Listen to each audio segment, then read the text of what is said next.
Pilipinas.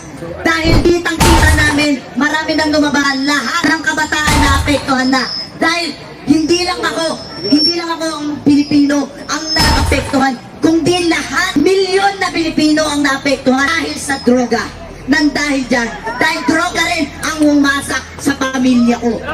Droga din ang dahilan kung bakit nagawa ng tatay ko ang nagawa niya sa ate ko.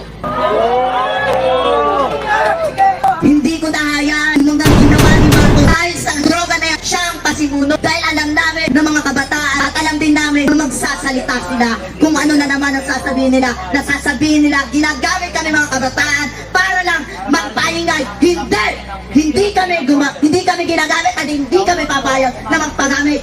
Dahil kami, Pilipino rin kami, naiintindihan namin ang bawat nararamdaman ng kapwa namin Pilipino. Dahil sa ginawa mo, Marcos, nag-ingay na ang mga Pilipino, naggalit na. Diba sinabi mo, nagbabaguhin mo ang Pilipinas? Diba? Pero anong ginawa mo? Anong ginawa mo? Iisa-isahin natin. Dahil isa-isahin natin. Sige, yung bagyo na sunod-sunod na humaan, na maraming namatay na Pilipino, marami ang nadisgrasya, na baha, marami. Pero anong ginawa mo? Wala. Nakuha mo bang manood ng concert na bagyo?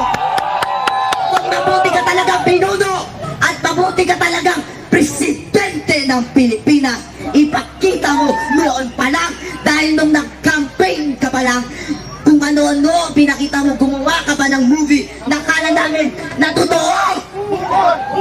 Pinutol mo kami. Pinutol mo kami. Niloka mo kami.